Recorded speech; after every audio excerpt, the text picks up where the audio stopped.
Hello, what's up, friends? Welcome back to the Kevirsyle Network. I am your host, Kevin Davis. I am a comic author, comic creator, entrepreneur, a go-giver, and a person that doesn't sleep, and I always get yelled at for it by my friends. But today I have two special guests, two guys I just met recently, officially, and I am excited to officially bring them on the show. First off, let's bring on the legend himself, Mr. Fish Lee. Hey, What brother, is how you up? doing? I'm so glad to be here, man. Thank you for having me on. Yeah, man. Thank you for reaching out to want to be on my show. That's a complete honor. I loved your work since I first heard about you, honestly, and I've become a huge fan. Your art is just there's no words to describe. That's been created yet to really describe your artwork. Um, Oh, that's an honor. I but don't I don't tend to think of my art that way. I think of my art as like, I'm mid. I'm pretty good. I'm better man, than a lot of people, and there's a lot of people better than me. And I'm just happy to be in the make a living section of good. Like as long oh as I yeah, can do that, I'm a happy man. oh man, if you call that mid, sheesh, man, that's not mid. I've seen mid, and that's definitely not it. But my next guest is you're a writer, right? Yeah, he is my Yeah. friend, he is my editor, and he is now writing the scripts for my series Alice Lost in Wonderland. Alice Lost in Wonderland. Let's bring up T.S. Luther.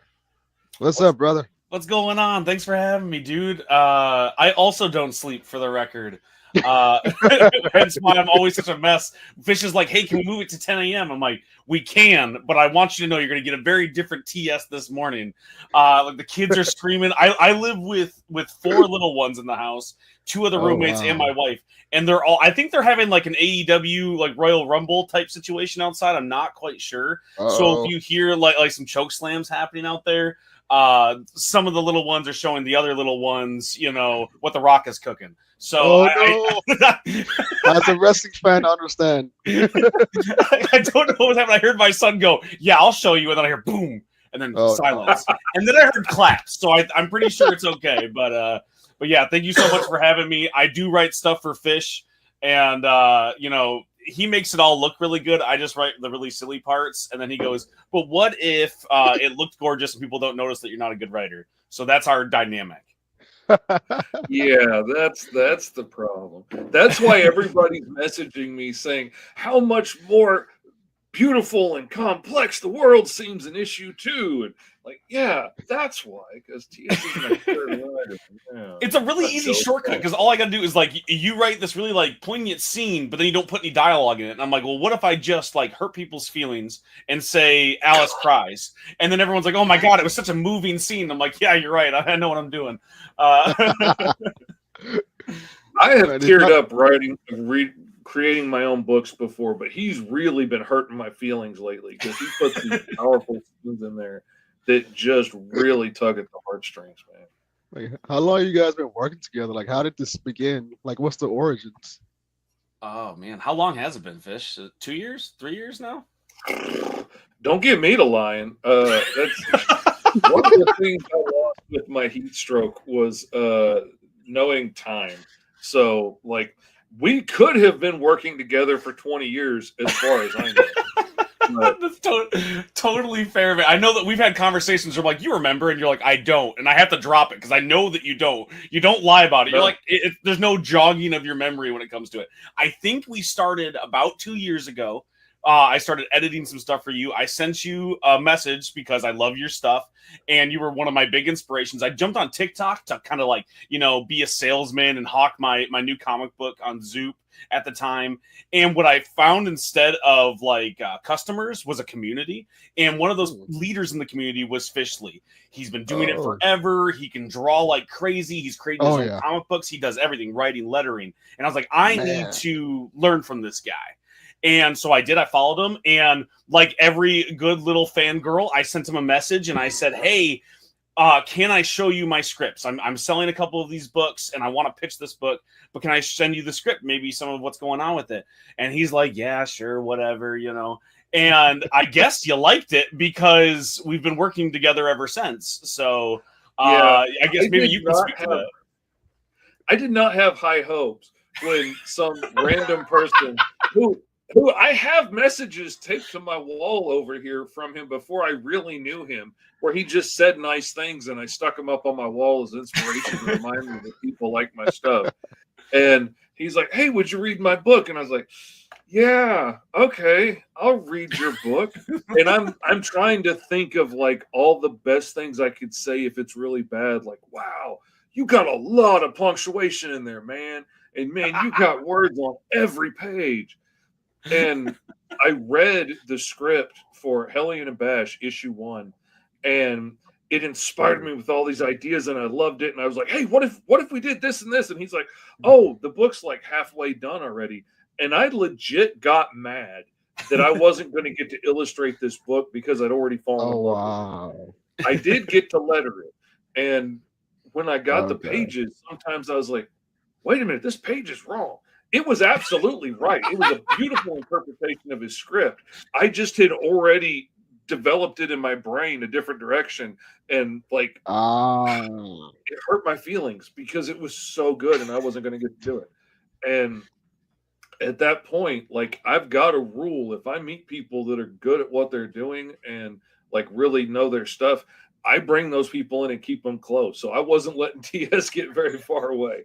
And so anything I could do to keep him involved, and like, started using him as an editor, because he also had the bravery to step out and start doing this full time, which is a tough thing to do, especially. I think you misspelled stupid thing to do, Fish. Either way, old, stupid, the opposite sides of the same coin.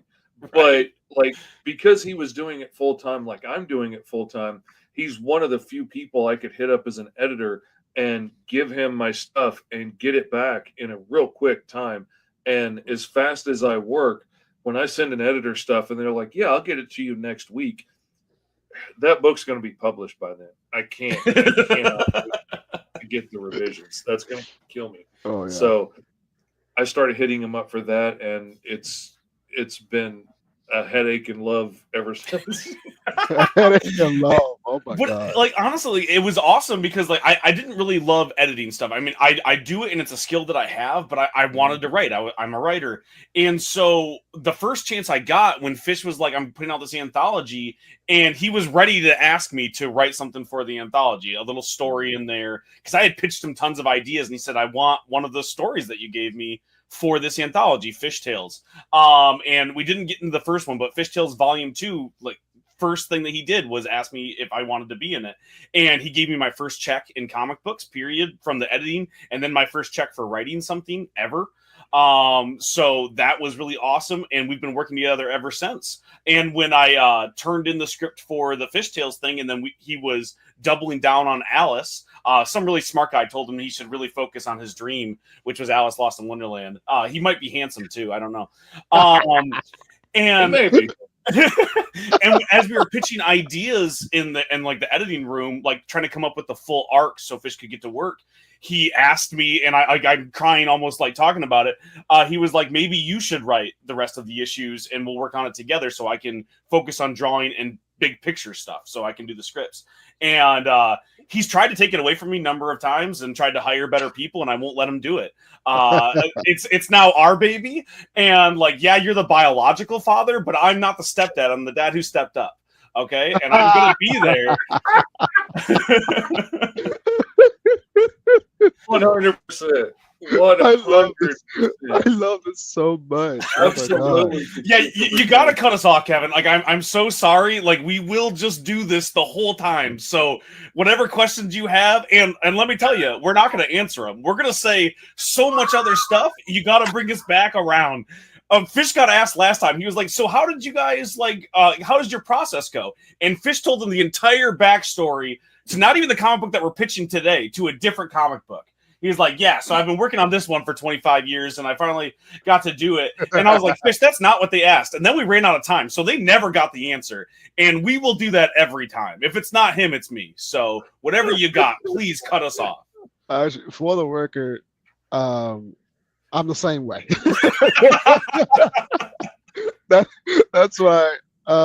I'm glad Fish contacted me about getting on the show because I wanted to talk to Fish because I seen him on other shows. So I was like, we're just alike. Because I've been doing this full time since I was 18 years old. Oh, hell yeah. Now I'm 26. Don't date yourself like that, man. You could have said you were 19. I'm like, man, you got it I don't together care. for a I 19-year-old, don't really dude. care. I don't care. I really don't care. But I've been in comics for 3 years. I officially started comics in 2022 because I didn't grow up reading comics. I knew about Marvel and DC, like the movies and Sure. shows, but I never knew they was based on something before that. I was like, wait, this was a different medium before the movies and shows? I was like, what the hell? That's wild, man. But, like, I hear that a And lot from people, like on TikTok and stuff, where like yeah, their first comic books are these indie comic books that we're putting out on TikTok. And while that's yeah, simultaneously awesome, it's also like scary. I'm like, hold on. What do you mean? Like you've yeah. never read a Punisher comic book? Okay, look, we need to get you. I mean, our stuff is awesome. Fish's Uh-huh. books are crazy deep, but like you need to be reading Spider-Man. Like, what? Like, don't start here. I Uh, started Yeah. reading comics when COVID happened. And oh, great, good time yeah, to jump in, man. and the first comics I got are actually indie comics. I'm sorry. Well, that's the Because I thing, though. like I All actually my read kids' the friends don't know comics are still a thing. They don't Right? think people oh still. wow. Wow. Like I read like digitals of Marvel and DC, but physicals, I buy the indie physical comics. And Yeah. that's how I start I fell in love in indie comics and like because I love the storytelling is not the same as the mainstream. It's like everybody has their own freedom to do what the hell they want to do. And I got to the point, it's like I'm freaking tired of these rehashes Yeah. being remade over and over again in Hollywood. So I got to like, I was like, why the fuck do I need to wait on somebody else to do something I can do it my fucking self? You know what That's I right, mean? man. And We don't so have money for reboots. Like you'll never get a reboot of Alice because it costs us too much to get to this point in time. Like we're not going like we're Well, to that's the redo fun that part work that about we time did. No way. travel. If we need to fix something, we can just go back. We and just gonna change do it in the next. exactly. There's literally I don't want to spoil too much, but in issue 4 that I'm working on right now, there's a line in the script where one time traveler asks another time traveler, "Why did we do this? It's probably a bad idea." And the other time traveler says, "Yeah, but it's so much easier than trying to like do it right the first time. I can just go back and fix it whenever." And like that's like Oh our my total God. view, you know. Like indie comics don't have to worry about a reboot. We can't afford to do another one. Like, and you No. don't have to worry about us getting it to issue 155 because we're probably not going to make it that far. So you don't have to worry about trying to read 20 years worth of history. It's like, nah, it's fine. They stopped at issue 5 because they either died or ran out of money. So like you don't have a ton to read right now. Like it is the way to go easily. And we always do physical because we're all too lazy to figure out all the digital formats. Like you might get lucky and find it on Global or maybe a Yeah. PDF on our website or TikTok or whatever. But the odds of getting it where everybody sells their digital comics because that's the new platform. We were too busy talking about time travel to figure out what the new cool platform was. like once a month I get an email like newsletter going like, "Hey, you should sign up for this new digital storefront." And I'm like, "I should." And then we start writing the next issue of Alice. Like Absolutely on the list of reasons Heck I'm yeah. not super successful is because I didn't start a Substack. I didn't do this, that, or the other. Oh man, started I have doing my one. Patreon. I didn't do very well. Exactly. I've never sent out like you have so many issues of your newsletter, Fish, and I have a newsletter and I have a lot of subscribers. I think they've gotten one newsletter. Like I have one ready for October because I have publishers yelling at me going, "Hey, you need to send out your newsletter." So that's going out in October, but that'll be the first one I've sent out in 2 years. So you're killing it, buddy. You're I doing am getting you're doing the better. Lord's I'm work. doing every week now, and I'm just keeping it short. I got that advice, which you tried to tell me. I couldn't hear it when you were saying it. And then somebody else said it in a different way. And for some reason, not coming from TS makes it easier for me to hear. But they just said, it doesn't have to be that hard. Just say, hey, this is what we're doing this week. And I was like, oh, dang, I thought it had to be this big giant production because I'm thinking back in the day when it's like an actual like printed newsletter that was folded and Right. stapled and whatnot, like a whole little thing that you were sending out, and I was making this whole big production out of it, and I could literally just be like, "Hey, here's a cool character we drew last Wednesday on our art stream. What should we name it? Oh, by the way, you can find us here next week, and this campaign's live." You know what I'm Boom. going to do is every time I have a piece of advice for you, I'm going to send it to your son. Because out of Do the mouths that. of babes, you know what I mean? Like Do when that. my son tells me something, I'm like, I need to take that to heart. And I know you do the same thing for Bear. So I'm gonna send him like text me like, hey, I need you to tell your dad to do this. Like I need tell him to get his shit together. We have a thing on Friday. Okay. Man, and when I started figuring out comics, it took like 2 years to figure out how to write a comic script because I didn't want to just jump into something without having the knowledge of what to do. And so I met a few comic writers, like getting advice from them and learning how to learn the craft of comic creating. And I was like, I'm supposed to write a script like a movie? Like the fuck?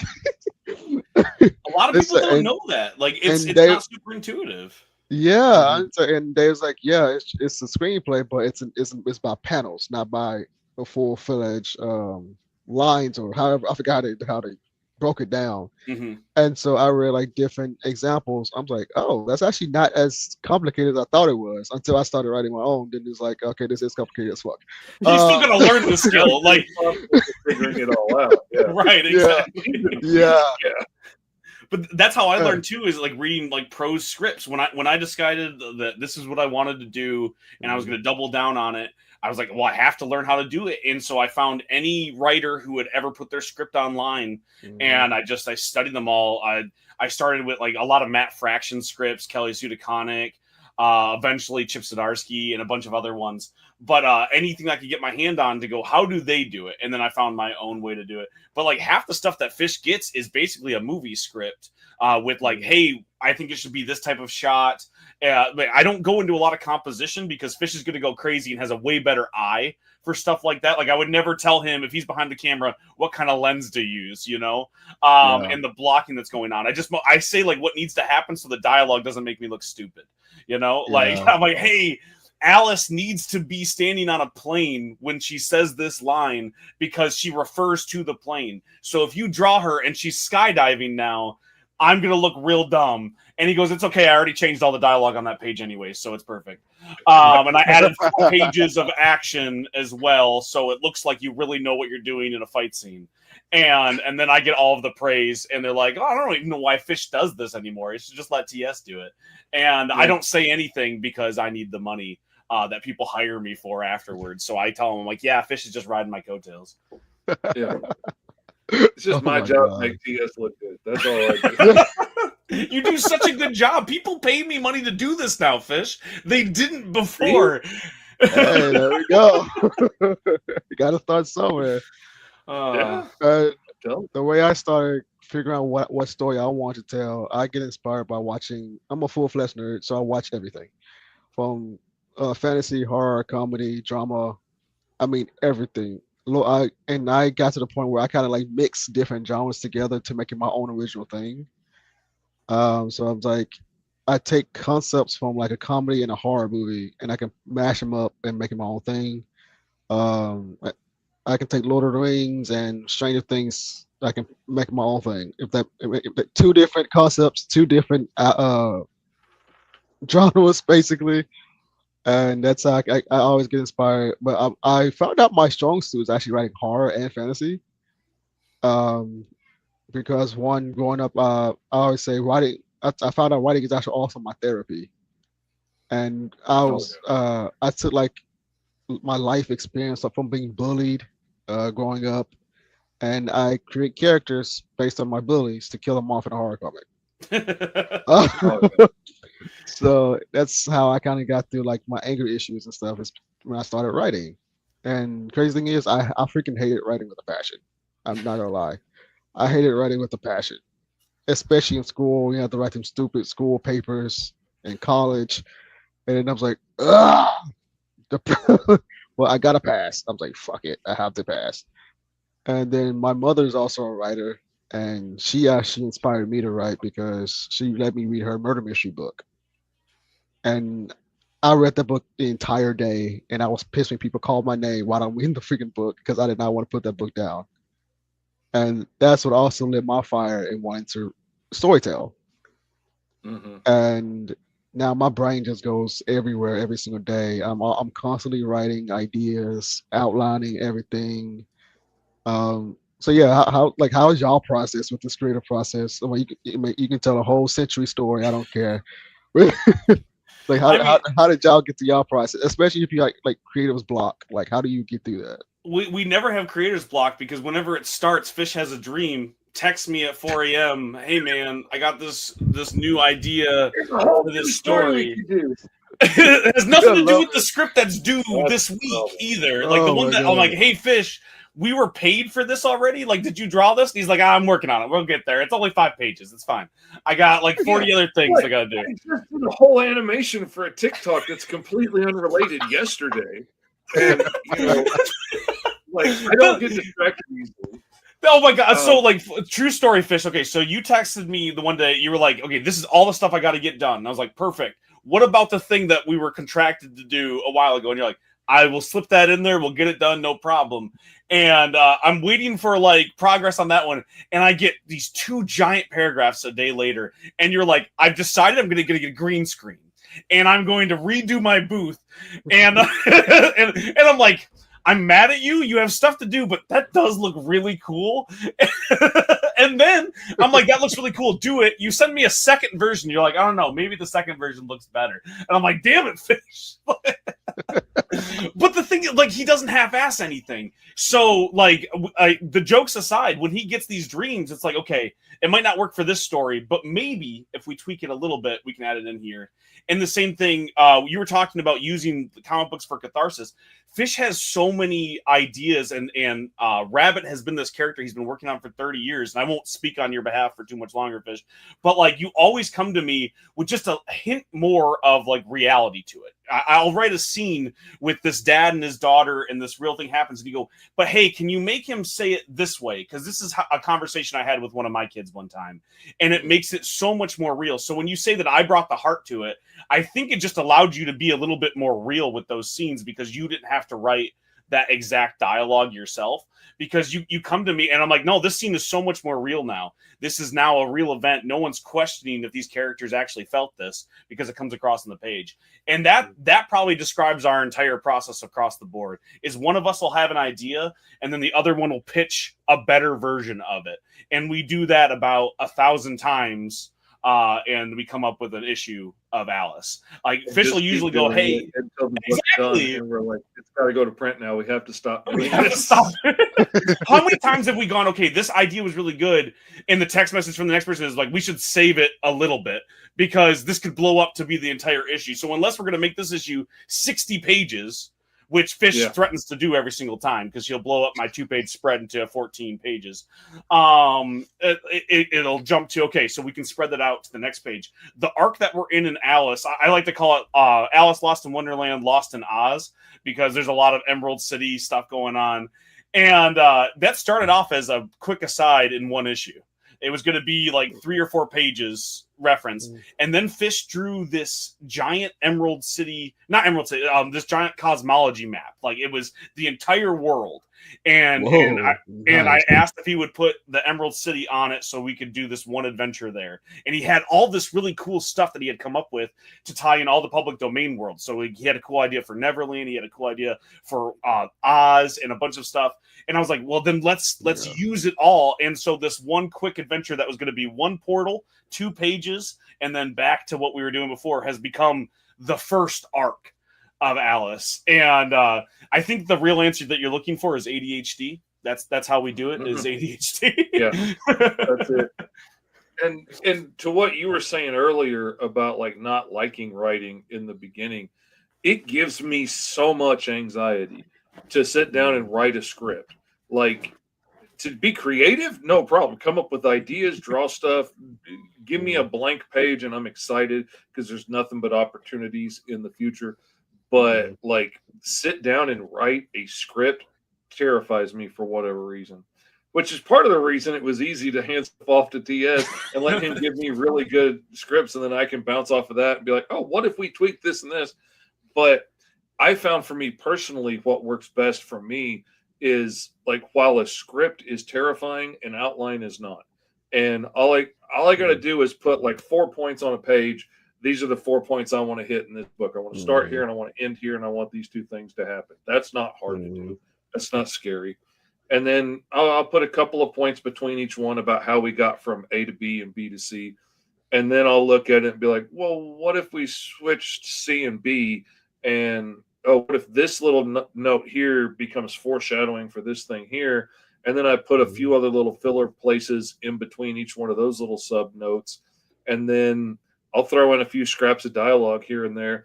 And I'm like, that's my script. And TS is like, this is a really cool outline. When am I going to see the script? I was like, that's it. That's what I'm That's going all you to got. say. Oh yeah, yeah. I recently actually, I didn't start out doing outlines. I just like, flat out just wrote a script just to try it out, and then I just go back and edit it and actually put the story that I'm trying to tell. Because the way because that's how I started.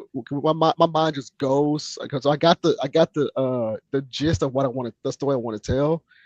So I just write everything out on the way the common script is panel panel dialogue and dialogue is crappy as fuck at the moment.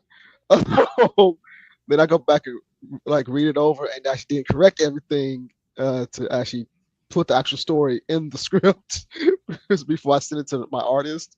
I was like, I actually sent a draft tomorrow. I was like, this is not. I gave her one, but this is not the final draft. This is just my brain coming out on paper. I will see you See, the and final I'm bad draft. about that. I will just like write, and the next thing you know, I'll be like 30 pages into something, and I'm like, this Yeah, is way too much to fit into a book. And yeah.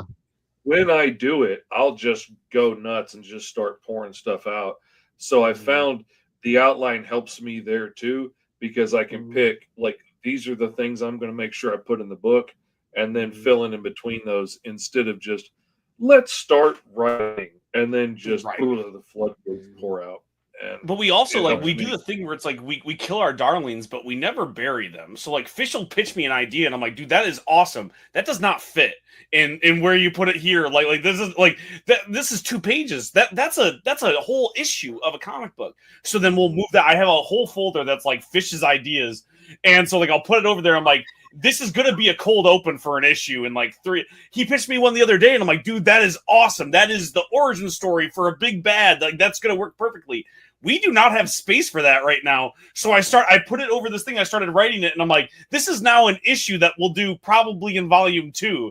And the cool thing is because we're both our galaxy brains go crazy, is we have so much material. We're not hurting for ideas for how long we can do this book. If people keep buying it, Mm-mm. like we can keep doing it, man. Like there's so many times Oh, where like, man, I think this is volume 2, which is a wild thing for us to say because Fish has done what's your number right now? How many comic books have you done now? this is 117 right now.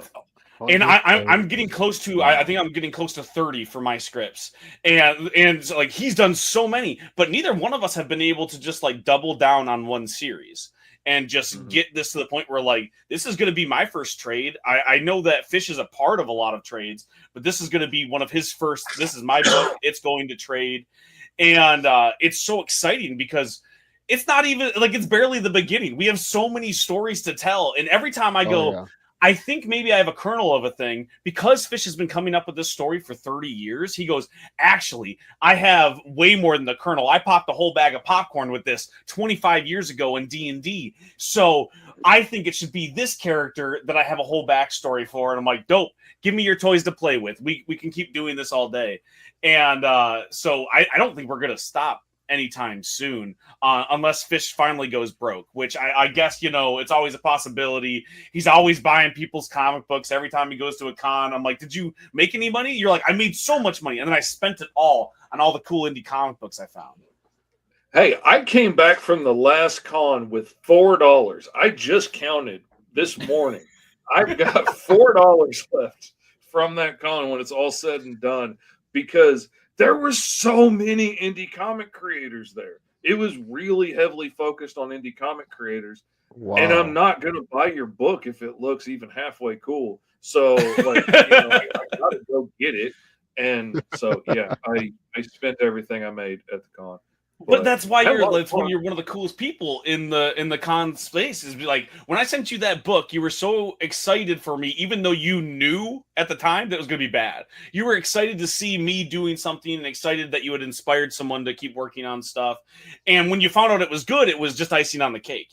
And that's like Oh yeah. you're so supportive to the indie comic book community, and you're always have been like helpful with it. So that's been rad.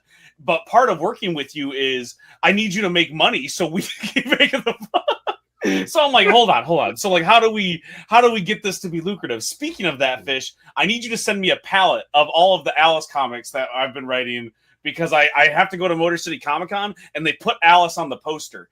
And, and I have like, Oh wow. I sold out of Alice last week. So I think I have issue 1, which I didn't write. So, so I gotta bother you about tossing you some money so we can get some more Alice comics. Yeah. Wow. Yeah. I got a box right over there on the shelf. There you go. That's like the one of the things they don't tell you. Like if you start to get at least a modicum of success in indie comics, is you just need a warehouse now. Because in order for us to get to the point where we can afford to print them and sell them at a reasonable amount, you got to buy like thousands of these things from printers. And I don't know about you, Kevin, but we don't live in mansions. And so we have either. long boxes Maybe on you long boxes. It's easy to have man. That's Arkansas, not your Kansas. You know, it's a little bit different. I have a filing cabinet. That's the space that I have here in Michigan. So, and I have 2 roommates, and I just keep getting these like long boxes delivered of whatever comic I'm working on.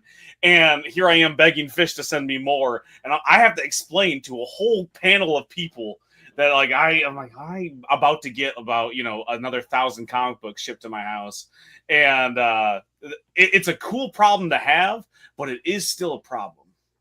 Mm-hmm. Oh yeah. Like if you can see my room right now, I have a dresser of my comics, my magazines that I create, and shipping supplies is everywhere around my room. So I completely understand. All shipping supplies all under here is books. I just added those shelving in over there so I could put more books up over there. I filled the entryway closet. We're fixing to take over the garage that my son's living in and turn that into a shipping center here before too long. Hey, you gotta start somewhere. And like it's getting hard to put it on the kitchen table anymore. I love it because but you also make room to display everything that you've worked on, or most of the stuff that you've worked on too. Like you have the whole wall of comic books that you've been a part of back there, and that's still only a fraction of everything, man. Yeah, that's just my stuff now. Like all the other books that I used to have are all like in a box now because I can't fit 117 books up there on the wall. And so it's all my stuff and variant covers and things. Man, that is crazy. And yeah, I remember when I just had like 6 on the wall. It was crazy. That's what I have. Like, cause like half the scripts that I sell now, because I write a lot of indie stuff. Like, if I'm not sending it to Fish, it's going to be years before that comic book comes out. Like, people will scrape together cash to like send me to write a script for them, and then they got to scrape together cash to find an artist for it. Like that's the kind of thing. Indie comic books takes a long time, and that's probably the coolest thing about working with Fish is it's a sprint, man. Like, if I get a script done, Fish is already halfway drawing it, so like I got to be ready to do the next one. And like right now, it's been awesome because it's the first time I've ever been ahead of him because he's so busy right now. So like I'm working on like the next set before he can go, listen, man, I'm ready. I need the next script. I'm like, aha, I gotcha. This is the first time out of all the issues that we worked together on that I've ever been ahead of him. And it's only because he has so much cool work coming out now that I can finally be the normal writer in a group, which is normally, if you have a partnership like this, where you have a writer and an artist and a creative team, the writer has scripts up for days and the artist has to catch up. And Fish doesn't sleep, doesn't eat. I'm pretty sure he does some sort of photosynthesis and also turns those rays into ink for his pen. So I don't know how he goes so fast, but it's incredible. And so he's always ahead and he's always going, hey man, I need more pages, man. Like, it's shaking. Hey man, you got any more of those pages, dude? No, man, I really could. It's That's like why I'm so twitchy and it's like green. I'm fiending. I'm fiending. I'm fiending. Exactly, man. I thought I was a fast writer, and to other teams that I work with, I write fast, not for Fish. Like Fish is always begging me for more pages, and I'm like, man, I'm just ruining his life because I'm taking too long on this. That's why he tried to take away issue 3. Issue 3 of Alice from me because he was like, if you don't have time, I can draw it, and I was like, do not take my baby away from me. I've bonded with this child. Like you can't do this to me. Like, listen, I'll do it. I'll work weekends. I'll sweep the floor. Like I need this job, man. Oh my god, man, that's kind of similar to with my artist because we was on a video call with my artist one time. I was in the middle of writing the script while she's working on something I already sent her. And like an hour later, she finished like 2 logos and a page. I'm like, what the fuck? God, so I was like, but luckily I got through like the next part of the script, and I was like, and I was editing it, and then now I sent it to her. Now she's currently working on those pages, and I was like, luckily, I'm getting better at being better organized because she's quite fast with her heart too. And recently I just sent out my magazine to Dennis Knight. He write articles for my magazine because he's gonna be selling them at New York Comic Con. Yeah, I know Dennis. Like, shout out to him, dude. He's awesome. Yeah, he's freaking awesome. When I hired him to write some articles for my magazine, the next thing I know, he already finished like 4 articles. I was like, I just hired you. Good Dude, lord. he writes Hamilton style. I worked with him on a couple of things a long time ago. And like we were doing like nonfiction stuff, and he was like, "I also do fiction." And I'm like, "Well, how much do you have?" And he already had like 4 novels written before he was switching over to comic books. And I'm like, man, you're crazy. That's awesome." Yeah, man, and I'll actually be publishing his comic called Blood and Bones coming soon. Heck yeah! And he's writing a story for my anthology, my first anthology I'm working on too. It's a horror anthology that I'm working on. I got inspired to do anthologies because of Travis Gibb with his Cthulhu. Yep. Cthulhu Invades. Cthulhu Invades. Yeah. I was like, I'm like, I want to learn about anthologies to get into that because it looks pretty fun. Fish, have you been in Cthulhu Invades? Yeah, I was in Neverland, and then I'm gonna be in Fairy Tales, and I'm not surprised. and then we're doing the horror one. What's Holiday Spirits? Yeah, we're doing Holiday Spirits, and like Travis is another one, man. Like, I mean, he obviously does a lot of anthology, so he's working with lots of teams. But even just his own stuff, like he's always putting books out. Like I get a Kickstarter notification from him at least twice a month on like, well, Cthulhu is invading somewhere new. There's a new Holiday Spirits for Flag Day, and then I have my own personal book that I'm working out. Check out this one, it's like Bubblegum Razor, and I'm like, dude, you're killing it, man. Oh yeah, and I always have 5 Kickstarters set up for my books too. Oh heck yeah! I just released my Arcfire issue 2 on Kickstarter. It actually funded. I got over my goal. I hate that we have to see actually. Like, it doesn't matter how big you get. It is like, I don't know. I hope it gets there. I don't know.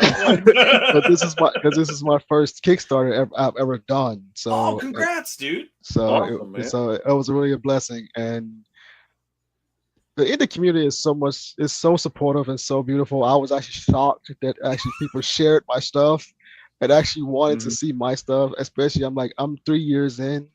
I was like, and people actually want to see my stuff, and so that kind of like keep inspiring me to keep going, because I'm like, I'm not going to stop. I have a crazy imagination. I'm going to bring it out one way or another. It might even if it takes like 2 years, 5 years. I don't care. I'm gonna bring it out. No, the indie community is awesome. And like Fish will add me to a group, and these dudes who don't know me from Adam, they know I know Fish. They're like, we'll share everything. And the least you can do is, if you have any sort of platform or a place to share, is you just return the favor. Like I don't put out a lot of social media stuff. I'm always busy writing something for Fish. I don't have time. But I'm doing a newsletter next month, and I'm advertising my new book.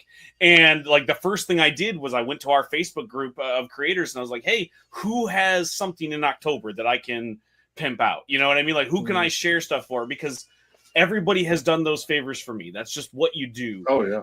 Because we're all in it together. It is a community, right? And like, you want everyone to succeed. The rising tide raises all ships, right? most of my fans are other creators who are taking pity on me because they've done 20 more comic books than I have, and they're like, this TS kid, he'll learn that this is a bad idea, but like for now, we're gonna buy a copy or whatever.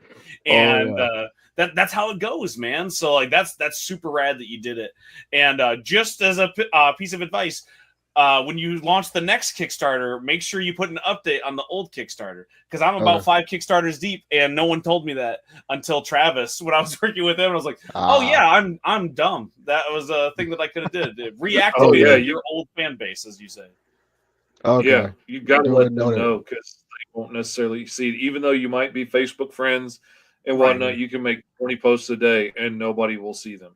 So yeah, Facebook is ridiculous. It's freaking ridiculous. Yeah, I learned so much about this stuff from Fish. Like how do you succeed? And like, I'm not a big variant cover guy. I'm a poor dad in the Midwest, so I just never did it.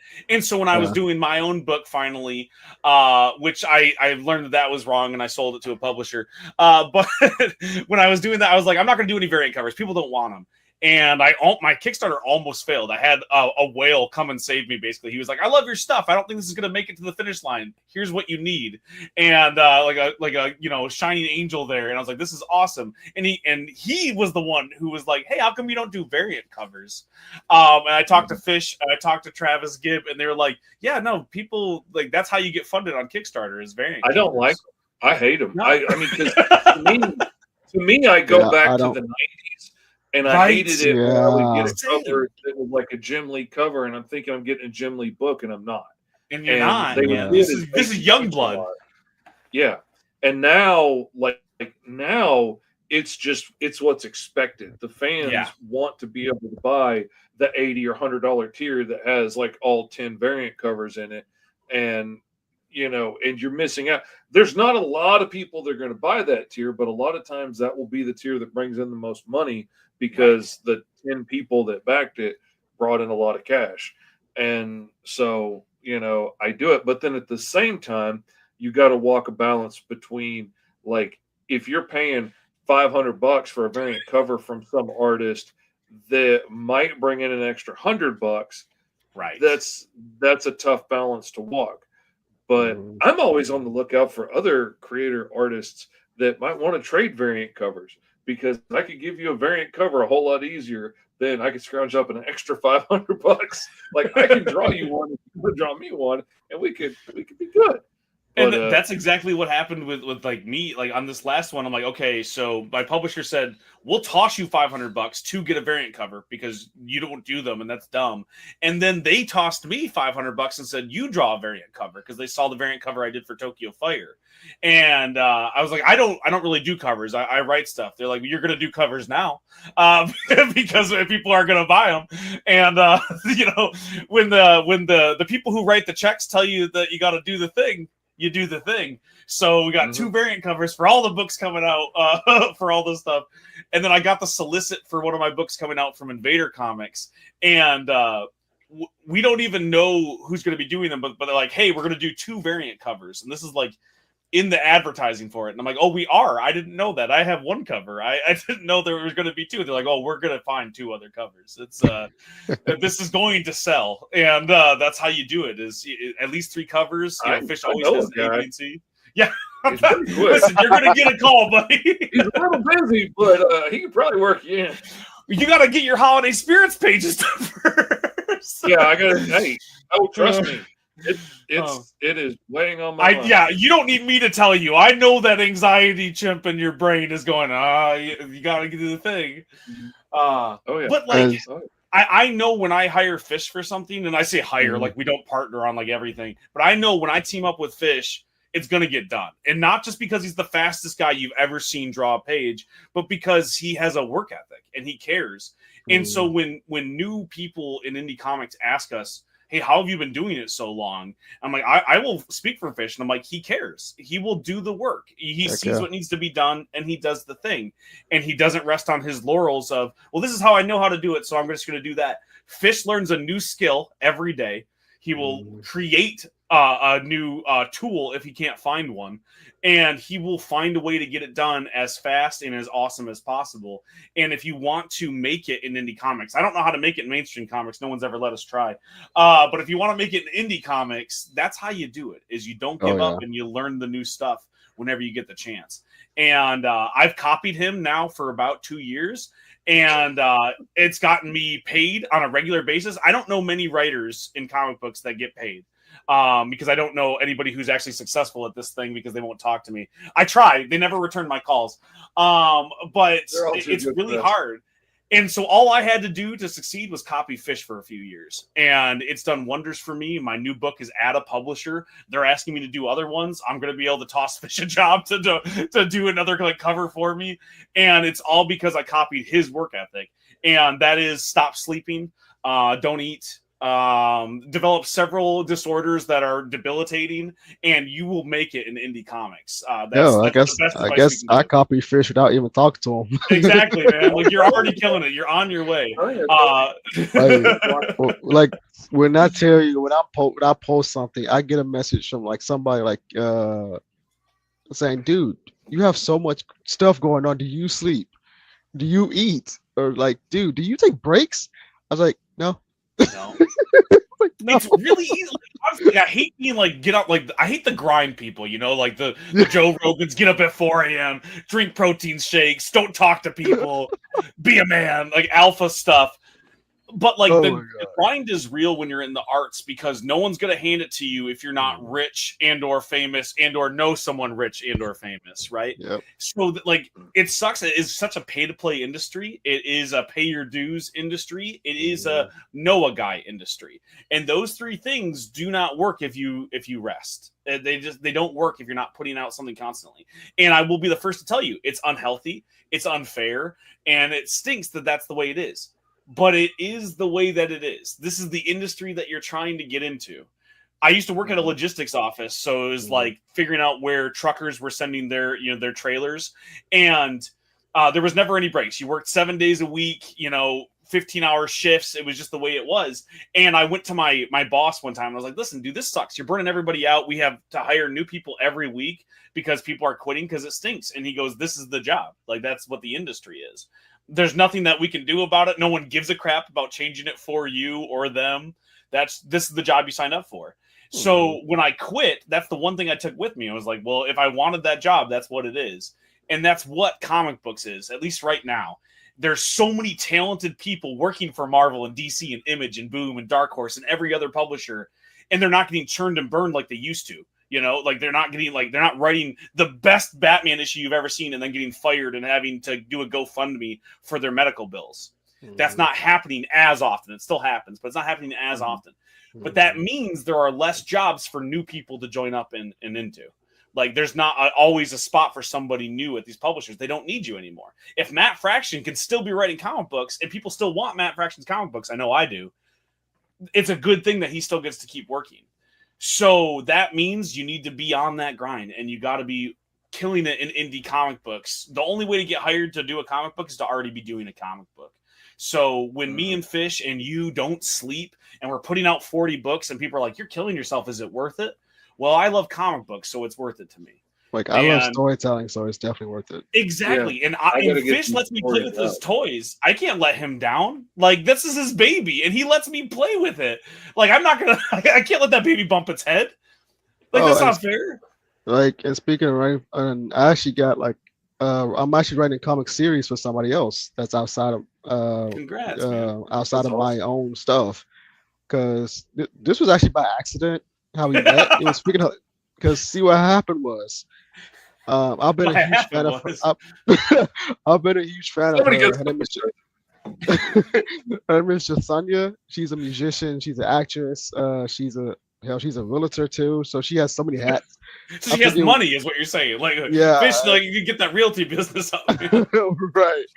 But I always listen to her story, how she's so open about everything about her mental health and stuff, and telling her story about how she got into filmmaking, why she started writing, and how she got healed through her music. And so one day I reposted a post of hers on my story and I tagged her. I didn't think she finna see it or nothing. Next thing I know, like an hour later, she responds back to me like with the hug emoji saying thank you. I was like, holy shit, she saw it. And I waited for us to ask her. I was like, I told her I'm a comic creator that, and I base my characters off people that inspired me. And after I'm like, would you allow me to create a character based on you in my comic? I wasn't expecting a response. You know, people get busy, yada yada yada. Hour later, I get a response saying, "Hey." She asked me, "Hey, do you write your comics? Do you draw them?" I say, "I write them, and I have artists that draw them for me." Next thing I know, she voice messages me, asks me for my number, and because she wants to get into comics, and then I was like, "What?" And so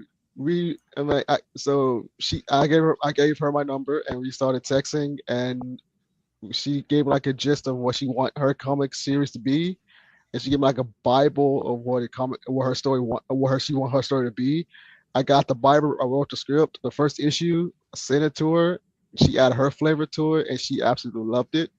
And I just sent her the first cover of her issue one, and she was so excited, and that also sparked my excitement that I can, knowing that I can actually do this for somebody else someday. I was like, I'm not doing it for everybody. This was by accident, but I still took it. But But that's the awesome that you get that and feeling when Fish is happy that I wrote a good script with his toys. oh Like yeah, that's honestly like not to like please pay me people, but that is just as yeah, good as a paycheck sometimes where I'm like you oh yeah. trusted me with this thing and I didn't let you down. Maybe I have Oh daddy man, issues, I don't know.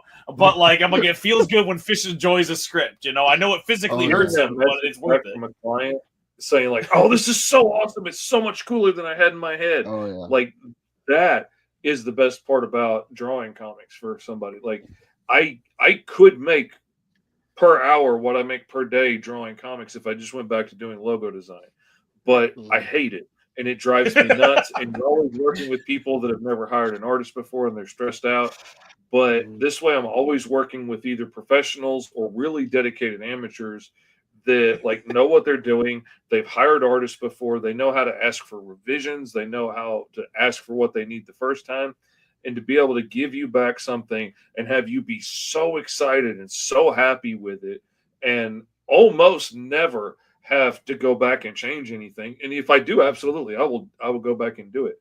But that joy makes it worth the grind and the hours and the lower pay for what I'm doing because I love my work and I Yeah. enjoy it so much more than if I was like digging a ditch or something. You know, I it's worth it for me. I love it. I get to do all the things that I'm good at Oh and yeah.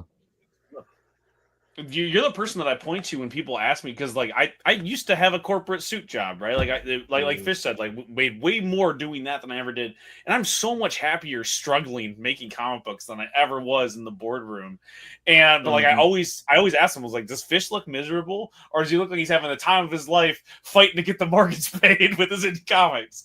You know what I mean? Like yeah. you're the inspiration for so many of us that do this and I feel bad sometimes because I'm never quiet about what my goal is. My goal is to work for all the big publishers, not because indie comic books isn't awesome. If I could stay in indie comics, I would. If I could just keep doing awesome stories with my friends like Fish, I would just do that. But I want to do this forever. And so I don't want to have the struggle because I do have kids I got to pay for. You know, they're Mhm. expensive. They're always buying new shoes and you got to feed them every day. No one ever tells you that. And they're always eating stuff. And Mhm, so you have to make them more money. You have to keep going, and the easiest way to do that is to continue working for larger companies to increase that longevity. So eventually, you circle back around and do indie comic books, but you now have that fan base that you built. It's the whole mhm, Kirkman manifesto thing. Go work for Marvel, DC, build up your fan base, then go work for creator-owned stuff. And I love playing with other people's toys just as much as playing with my own. So I like working with anybody and everybody. But the dream is to keep working for Fish, but us make enough money where we're not going, well, we got to do 16 projects this month. Otherwise, Fish Mhm. can't eat. And I need Fish to eat It'd so I be can keep nice to writing just out. do one book a month. It would That be would be really wonderful, nice. wouldn't That would it? be great. Imagine how much Man. Alice we would have made if we could just do Alice, right? Like if we weren't doing 40 other things at the same time. Speaking of which, Kevin, since you publish all your own stuff, I'll send you my portfolio because I'm always on that grind, right? You know, I woke up at 4 a.m. this morning, had my protein shake, went for a jog, and beat up somebody. So you know that I'm serious about this. So I'll send you my portfolio, and you've you seen got my Fishes. you got my email, so Listen, you're about to be bombarded, brother. Because any opportunity, I'm a monster about it. I'm like, oh, you mean you also make comic books? Maybe I could have another job. I'm like a little Dickensian orphan, Stan Lee outside. Like, please, sir, let me write some stories for you. So it's gonna happen. But it's funny. A friend of mine who also has his own show. I was on his show, and I quote, he called me Kevin Feige. I'm like, but the difference is I actually complete my scripts before I send it to an artist. That's the difference. And I don't what's the word? I don't micromanage everything. I give my artists creative freedom, like to give me idea, like to give their ideas to me, as long as it goes with the story that I want to tell. And that's how I talk with every artist that I work with. And so my circle is very small with artists because I know I'm like, if I can be friends with you and have a partnership with you, I'm keeping you long term. I'm like, you're not going anywhere. You're stuck with me. Fish is the only one I work really closely. I have some amazing creative partners that we are like great coworkers. Like we co-create stuff. Like we are on the same page, and I want to see them succeed. They want to see me succeed. But Fish is the only one where I'm like, hey man, let's just chat.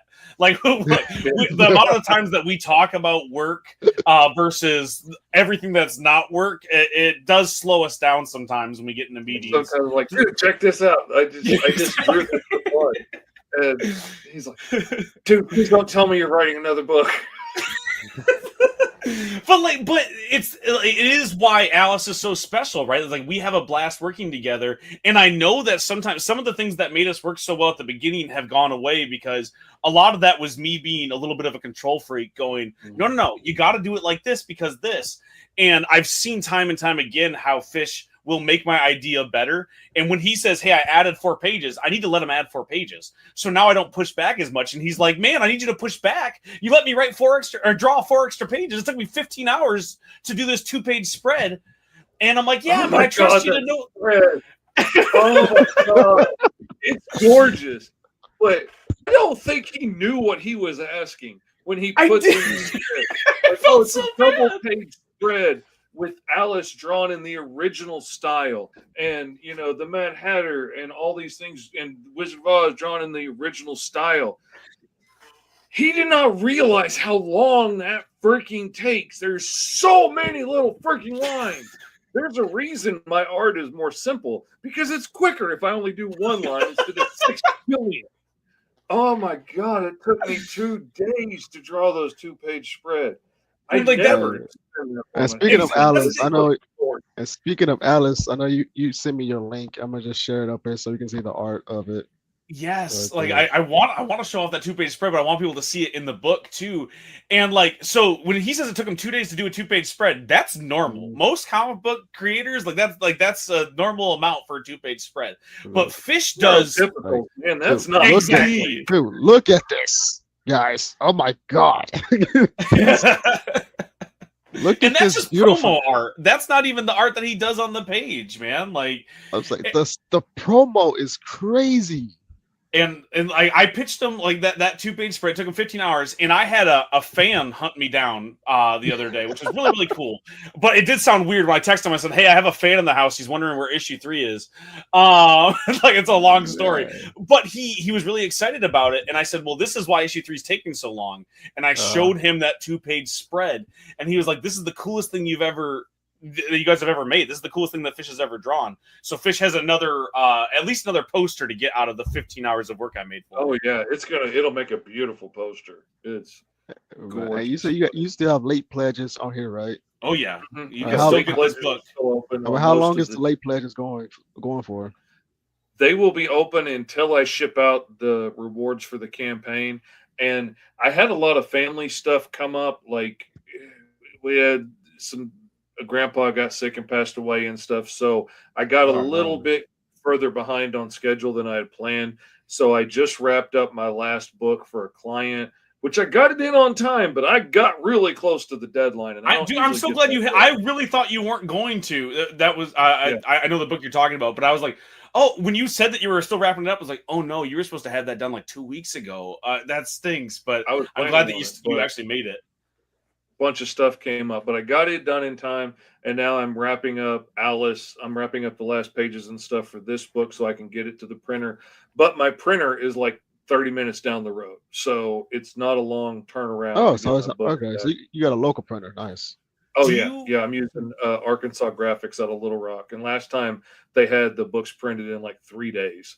So Hmm. if I hadn't actually been in like Memphis at the time when the books were done, I would have got them on that Friday. When do Um, they also do the mini comics, Fish, or do you still do ashcan copies no, I for do those? those. I do those by hand. My wife hand folded and stapled every single one of those for me this That's time, Ooh, rad. and Can I that's get some of very those good. too for the con? oh yeah, yeah, 100%. But That's always yeah, the thing I show off when I'm like, hey, also like not only does Fish like kill it and like work way too hard, Dude, but he also does like 4 series within his one series. this interior page is fire. oh man, and like, and talk about making things difficult on myself. Like Uh all huh. those little finger spiders at the Uh huh. bottom. Like, don't tell me you don't like drawing hands because I will just tell you I draw them everywhere until eventually you stick finger spiders all over every wall in the cobbler's shop. His elves are these little demon finger spider things with long nails and a billion eyes because A, it creeps me out. I don't like drawing them. So I put them everywhere. And I literally cover the walls with them because, Oh, you talking about these I right here? stare into this.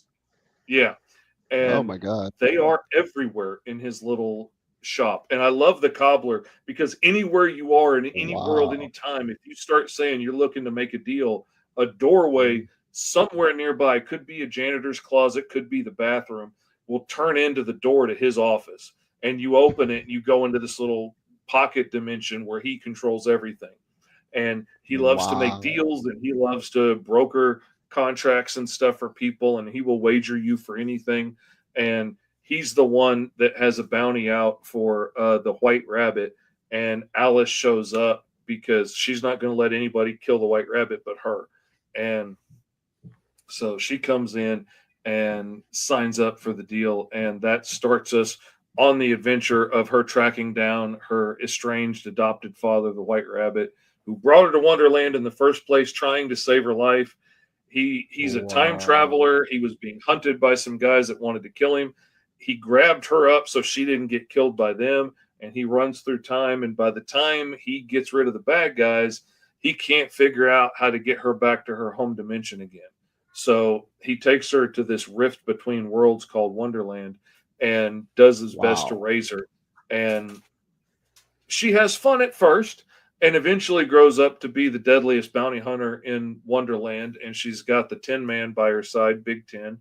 And she's the Wow. deadliest because she kills a whole lot of people, not necessarily because she's the best, but a lot of people die. And, She's but I so good just at it. Wow. She love does her. it by accident sometimes, which has been a She, lot of fun writing in there. she's beautiful. She's chaotic. Right. She's a bit of a maniac, but I just absolutely love her. And she will use her looks to her advantage 1 minute and then be bashing your skull in the next. We get scenes like this where TS made me cry at the beginning, issue 3, where we see her as a little girl with Rabbit, and he's dumping her off at Wow. this bar for them to watch her while he goes on a trip that's too hard, too dangerous. And she's Mhm. mad, like, if it's too dangerous for me, why are you going? Because this is literally the only person she has left in her life. She's lost her Right. family and everything.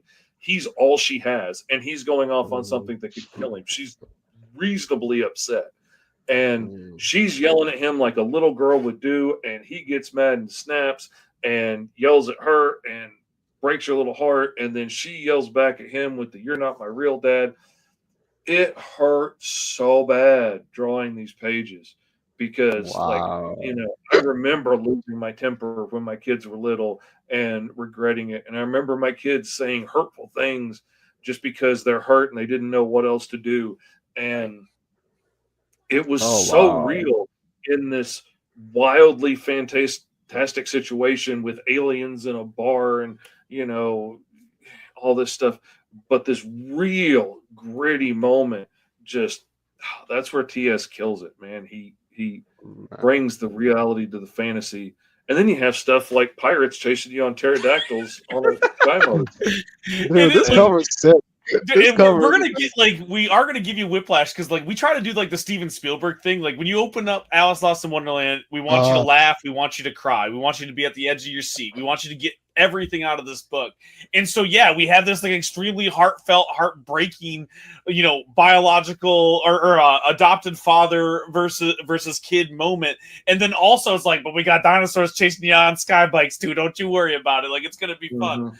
And there's some really like romantic and heartbreaking scenes between Hook and Alice in this issue. wow. Like we've had so much fun writing it, and like that's why every issue is so special. It's because like we put And so it's much into it. heartbreaking and it's funny and like you totally get why Hook hates her and Mhm. oh I love it. It gives me goosebumps. I love it so much. It's We so wrote fun. like It's so probably exciting. exactly like one of the funniest scenes I think I've ever written at the end of this issue, just with like a simple like crash scene. And in the last issue, in issue 2, if you haven't read it, I don't want to spoil too much, but I did like a little almost like little Rick and Morty cutaway where we're going to Mhm. follow these other characters for a few pages, and it's their adventure now. And it was like this is one of the most fun scenes I've ever written. So I I did that never again in would have issue done 3. that. And I it's You got a so post? You good. got a poster? What the world?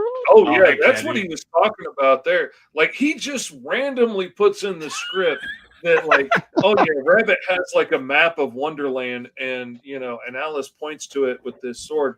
And I was like, well, obviously now I have to draw a map of Wonderland and I It can't wasn't even like half-ass fully in anything. view. Like I was So like you could probably see in the background there's a map and he points at it. like he's never met me before. So I have to find this fully detailed map and I have to figure out like how do you Wow. draw a map of this interdimensional rift when reality shifts as you go from place to place. So each place is like in its own little circle and some of the pathways are how you can cut portals for Rabbit because Rabbit drew this map. So some of it is portals that you can cut through. Some of it are pathways you have to take because you can't travel there by magic. And Right. um, it's it's beautiful. And then it turned into this beautiful poster. I'm hoping eventually actually to make it a full size blanket, like to put on the Yeah, I couch. gotta have that I as a think would blanket, be dude. That's gonna be so cool. Dude, absolutely please Or cool. like get a blanket. I want exist I, a, I want to a buy one. banner. Yeah, man. Like Mhm. I Like I need that up on my wall.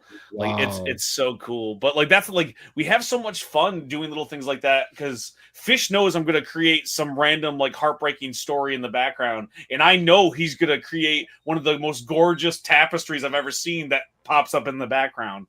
And so like if you get the chance to read Alice Lost in Wonderland or the mini comics that we do, like just know that it's way deeper than it has any right to be. And if you take the time, if you become a fan, or even you just excited to see what we have cooking, like Fish buries so much cool lore that ties together in the background of everything. He Mhm. adds so much like layers, so many layers to these characters. Where like there are little hints in the minifigures that you can buy that will like lead you to other adventures, other Mhm. ARGs in the world, or just like hints at what's going to happen in the next issue. Like Mhm. there's so much love put into these comics, and that's something that we probably couldn't do at a publisher. And my rule is, if I'm going to do an indie comic, I'm going to give you an indie comic that you can't get somewhere else, and you can't find something like this at a publisher because there's no time or money to do it. So you Mhm. do it for Oh yeah. you have it done by the people who have no time or any money, and because we We have don't care how passion. much it costs or how long it does, you know. That's the thing. Like, I'm not getting paid to design the D&D size minis and put little secrets on the back of them. I'm paying out of pocket for the ability to do this stuff. And, but I think they're so cool and they make such a neat little add on. And eventually down the road, I'm really wanting to do a like board game where we can incorporate all the little figures that you've been collecting so far and make a board to go with it and make a game that would be fun to be able to play and have a little adventure with as a side thing. But I like doing all that stuff and it's fun for me. And I want to make opening the boxes an experience. I want to make it something you really enjoy. So if I can take a few extra minutes and make it cool, I'm going to do that because I want you to remember it and come back and know next time when you see that box with that sticker on it with my face, you're like, oh, that's from Mr. Fish. This is going to be awesome. And like, I want you to have that excitement that I get when I see certain creators' books come in and I see that special tape on the outside of it. I was like, oh, this is from Charlie. This is going to be good. And I get all excited. Like, I love that feeling and I want you to have that. Right. Not gonna lie, that was my feeling when I got the Night Watch book. When I heard just you, the Yeah. artist. When I heard that you Oh, was the yeah. artist on it, I quickly backed that book so freaking fast. And when it Dude, came that in, I came was like, out "Oh so shoot!" beautiful. Man, I forgot to Oh, tag you in that post. I tagged Greg because I knew he was a writer. I forgot to tag you. yeah. That's why I said, "Hey, big bro, I got the book." Man, Like, that book came out so beautiful, and I challenged myself man, so much with the colors in that book, and I'm taking it even further in Alice 3, and, like, I really want each scene and each world to have, like, its own color vibe, like, each, like, zone of Wonderland to have its yeah, own color feel to it, so yeah. sometimes maybe she'll go through a portal and you'll know where she is before she does, because you recognize, oh, wait a minute, that green, that's Chasm City. Like, oh, she's fixing to Mm, get hit there because she just caused chaos last time she was there. And like, wow. I want that kind of excitement, but I keep pushing myself. I keep trying to get better and do better. I could I could fall back on my laurels and do what was making me money 6 years ago, but I've gotten so much better since then, and my books look so much better, and they're so much more interesting and engaging. And I've learned new tricks like how to hide QR codes in places where you just about can't find them. And like, Ooh. I've got a secret message hidden in book 2 that I think only 2 or 3 people have seen so far I because didn't I can even know it check. was there. I had a fan tell me, they're like, "Oh, dude, that thing that you guys hid," and I was like, "What thing that we hid? What are you Oh, talking about?" and they probably found the Wow. easy one and not the hard one, because They there's an did, yeah. easy one to find that, like, there's a wanted poster in the book for Rabbit, and there's a lot of hidden messages in there that all basically tie into the wanted poster, and they all say basically some version of the same thing. I've had people figure out all of them, even the stuff written in alien writing. Like, they figured out what language it was and then translated it. One nerd friend recognized the freaking language and can translate most of it just off the cuff, which blew my mind. Um, but then there's one hidden that takes you to an actual unlisted YouTube video where it is a voice message from Rabbit to Alice. And it's really beautiful. It's a beautiful little extra thing that like 3 people have found so far. But when you find it, you're one of those special few and you get that special little extra bit of interesting amazingness. And I love that, man. I love it. That's the stuff I love. Man, that's freaking beautiful. Like I said, I love your freaking work. And someday I'm going to get you to do a cover for my story. I just want to knock out some projects first. Yeah, But don't yeah, ask him if you're not ready to do it because he's gonna yeah, be halfway done with it yeah. That's before you're I'm ready. listening. I'm like I want to knock out some projects before I get to fish because as soon as I send it, I know 5 minutes later he's gonna be done. I was like, God damn Somebody got their feelings hurt the other day when they're like, "Hey, somebody connected them with me for a book," and I was like, "Yeah, I could have it done by the end of the year." And I was like, "Oh man, I thought you could have it done by the end of the month." And I was like, "Well, actually, I got 3 other books I got to get finished by the end of this." Normally, like, listen, skill wise, I can have it done by the end of the month. I just happen That's to not already fun. be booked for 9 other Yeah, books right now. And that's like the you're problem. you're doing a 900. couple favors for me. You got some like other client work. You have the work that just you need to do, period. Mhm. Also father, husband, grandfather, neighbor, son-in-law, etc., Mhm. etc. Yeah, Like there's only so much time in a day, which right. stinks, because it's unfair to the people who don't sleep, because we could really make Freaking use of a few linear more hours. timelines. It drives me nuts, man. Yeah. I could get so much more done if I didn't have to stick to one time. Yeah, how much of Alice Lost in Wonderland is just wish fulfillment by us going, oh man, it Oh, would be man, really nice if I could just teleport there and so then much. not age in the same way that the people surrounding me, so I could just get a few more books Mhm. done. If I Because could just that's sit down how for it would go. 100 years and draw this book and then go back to 9 o'clock and go to bed with my wife on time, that would be great. I would be so happy. And that is something that I point out to people often, because like they'll see something in an indie book or they'll see something from Fish and going, I do love his books, but it's because he does this one art style, and I have to explain to them, like, oh, Fish can draw 9 different art styles. They just all just take longer. Like, the reason why he draws this art style is because it looks good, and he can complete 45 books in this month.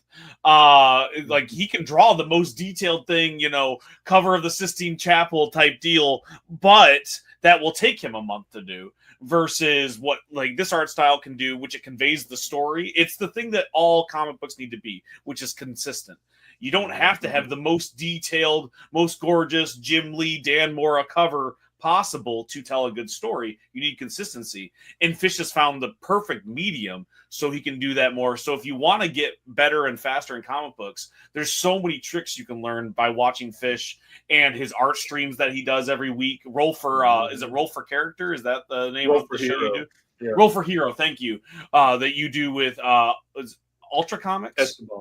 Yeah, From Esteban from Ultra Comics. Ultra. Yeah, and like you can learn so many different things, like between the assets that he uses, the brushes that he uses. So go and check that out. If you appreciate what we talk about when we say speed from Fish, like that is the place to learn. I've seen so many people just level up just purely from watching you guys stream. I myself, like I said, like I I've been in do. your streams, so I Yeah, know what you're man. talking about. Yeah.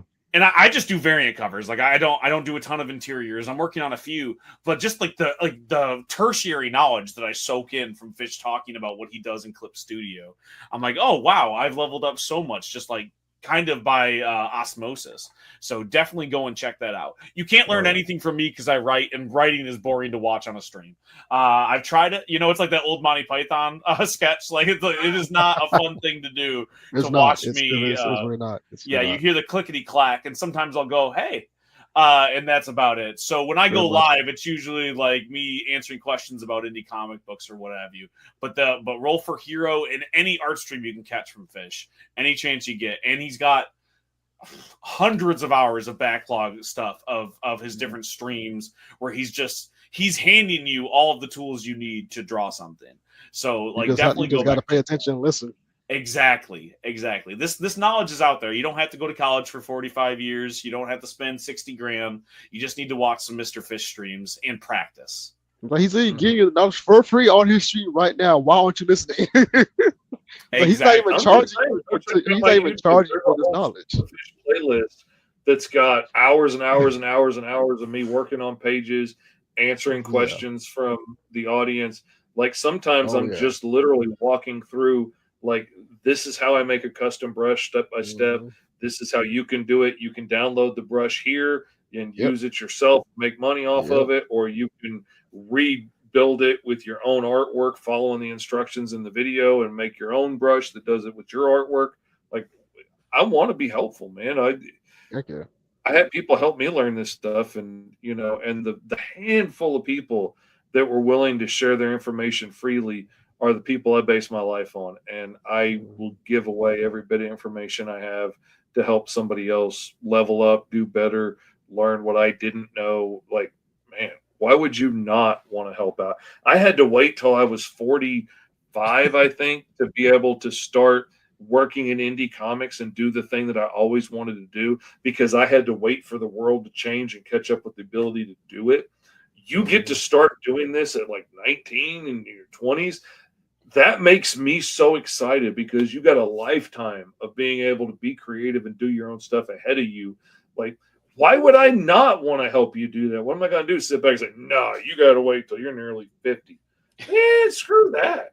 Dude, get busy. Start making books, man. Get it done. And there's so Oh, much information available. Like I said, like that's how I learned how to write comics. Like you said, Kevin, like you were looking up other people doing it. Like so mhm. much of this information is available if you're Oh willing to yeah. go and look for it. And so you can go and learn these skills and do it yourself if you want to. And it's easier than ever to self-publish a comic book. So if you wanted to go do it, now's the time. I will say though that like there's no better teacher than practice. So you can Mhm. go and do it yourself. Go fail a little bit. Don't be afraid to. I read terrible indie comics every day. And the thing is that first one's always going to be bad. And then they get better. And I've seen so many people go from bad at this to so much better than I am at this very quickly because they were willing to put the work in. So Mhm. like you can do this. If anything we've said sounds cool, it's not outside of the realm of possibility for you. You just got to be willing to put the time You, in. you just have to have And the determination, tenacity to get into it and actually exactly. do it. And like, and I'm here to tell you, like, when I got started, I was like, I'm late in the game. I was almost 30. I was like, well, I'm probably not going to be able to make this a career. And I get paychecks, not just from Fish. I get paychecks from other people that pay me to write comic books. Like, it's not impossible to do. They are somewhat smaller checks, I will say, than when I had a corporate job. But I still can pay bills by making comic books. Fish pays his bills by making comic books. So it's not an impossibility, even if you can't go work for Marvel or DC or whatever. Like it is a possibility to do, and if you keep working at it, you're going to find some success. Success is just defined differently for different people, but like it's Mhm. definitely not impossible. And you should try. You should go learn. And when Fish is giving away all of these free tips, go do it. And I will say, if you want to know something specific, you can always write to me. You can write to Fish. You can write to the other people in the indie comics community. You can write Almost to all of me. us. Exactly, Kevin. We all reply. We're just slow at it because we're really Oh busy. yeah. So like we might not reply when you need it, but we will reply eventually. I tell people that all the time. Like I'll Especially give you all the es- tips.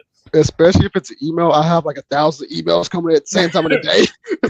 I always tell people, like, you can reach Uh, out to me anyway. If you send me an email, you will get a reply eventually it because I might will take me get it down might there. take me You might as well 7 to send me 10 a to smoke 10 business days to respond. But you need to like message me and let me know you sent me an email for me to go look for it. that too, Exactly. And then you got to that message them on too. a different platform going, hey, you need to go look at that platform. I sent you a reminder about the email.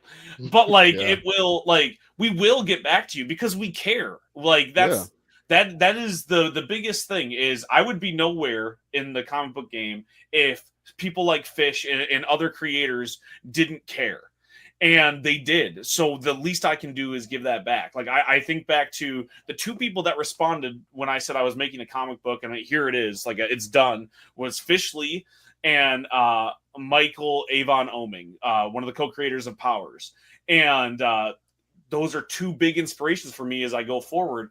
And because people were willing to take a chance on me, either working for me or giving me pieces of advice, I'm able to do this now for a living. So, like, I don't know many people in the comics community who are going to look down on you for asking questions.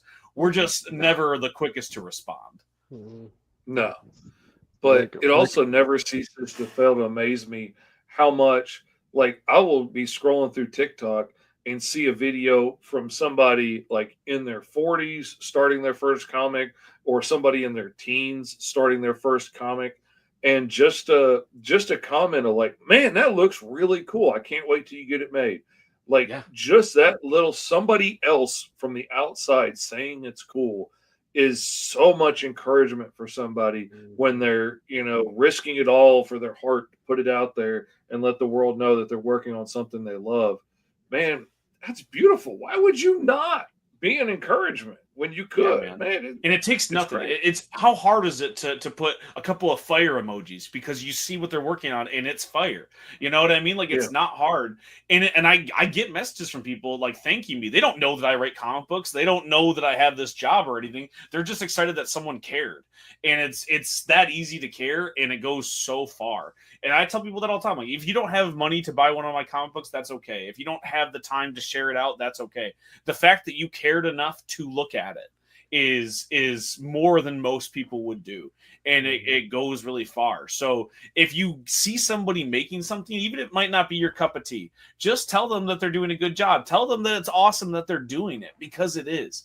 Because it's a thankless job to a certain extent, and art is really, really important. And we have come to this point in our society where if you're not doing it for a big corporation, people view it as useless, right? Well, that's not going to make you $1 million. Why would you ever do that? And we forget that most people aren't going to make $1 million, and we forget that art makes everything go around. And all of your favorite properties right now, the biggest ones in the world, started as indie comics.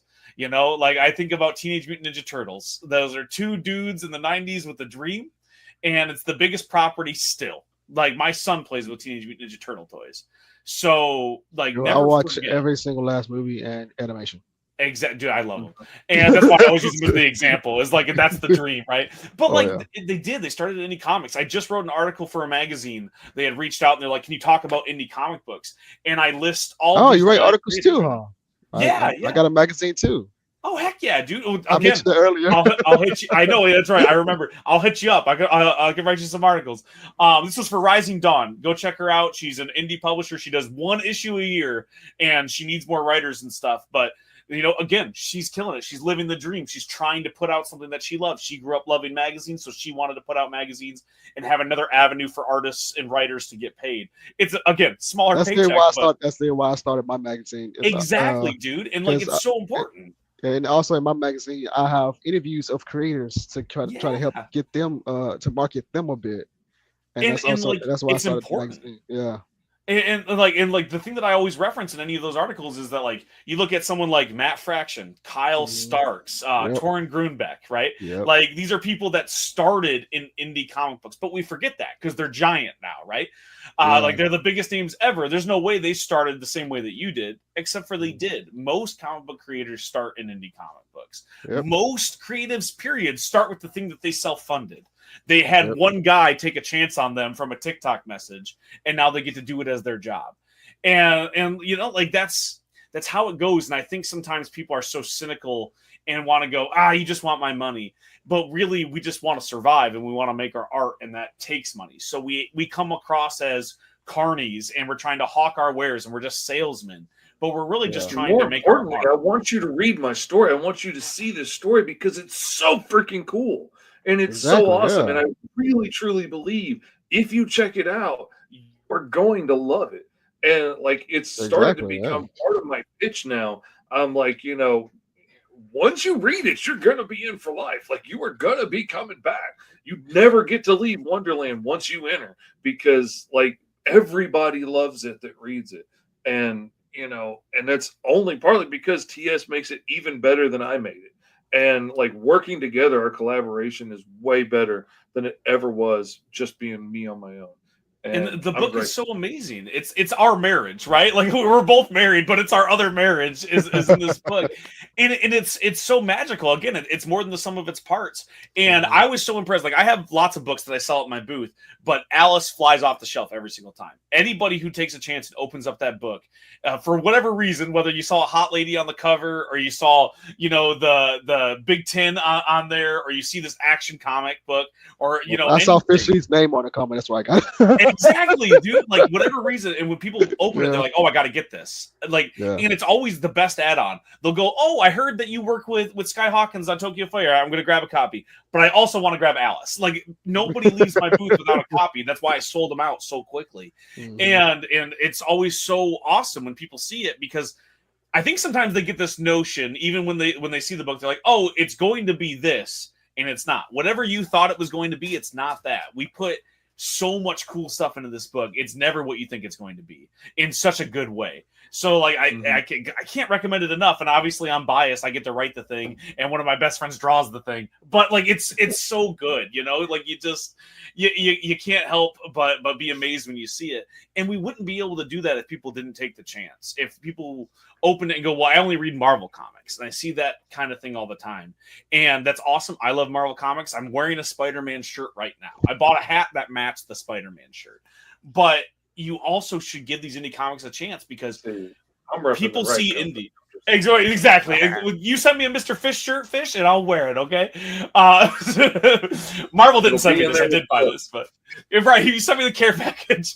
So, but like people hear indie, they think amateur, and sometimes that's the case. I'm not gonna lie. You're gonna pick up someone's first indie book. Both of us have indie books that look amateurish, but that's not what we sell now. And it doesn't mean that across the board. I know so many indie comic books that are just as good as what you're going to buy at Dark Horse, as what you're going to see at Boom, at Marvel, DC, what have you. And not to put ourselves up on the pedestal so much, but we're not phoning it in on these books. And the thing that I get the most, and sometimes it's hurtful, but I still appreciate it. The thing I get the most when someone buys one of my books, one of Fish's books, is surprise and delight. They're impressed because they expected nothing, and what they get was something amazing. And they think that we're going to phone it in, and they pick it up. They go, they always say, like, this could be from Image. And I'm like, yeah, it could. Thank you. I appreciate that. I know, because I wouldn't sell you a book that was bad. I got you, Fish, because we're about to hit the time now. Yeah, man. Yeah. But I want to do this thing I try to do like every episode is like name 3 things you're grateful for, because I think I always like every day is a day of thanks. It's like 3 things that you're grateful for and thankful for. let's see, 3 things I'm grateful for. I am grateful. I'm grateful for my family, and I'm a blessed man. I've got great family, great friends, TS among them.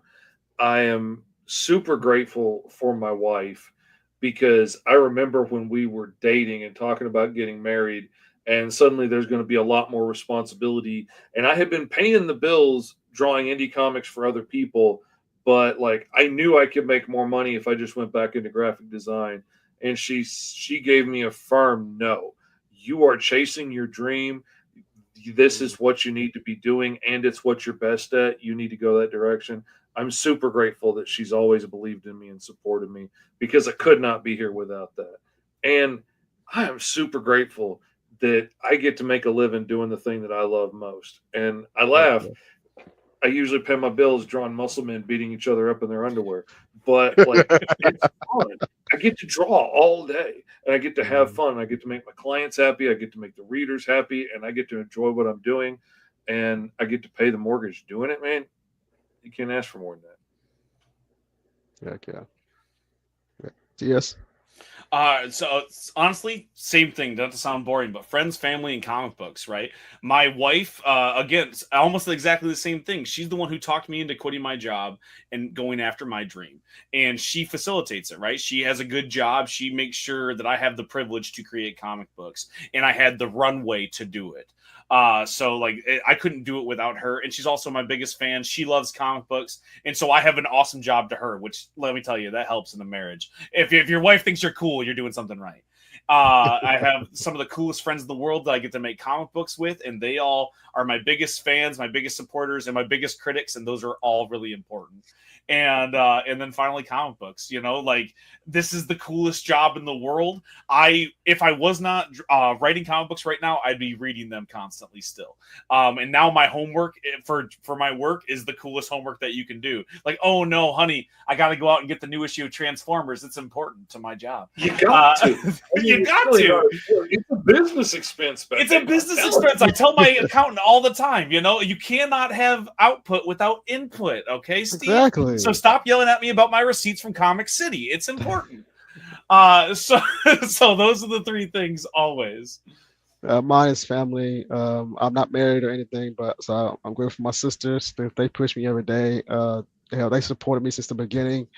My entire family supported me since the beginning. I started with designing clothing before I got into comics. Oh yeah.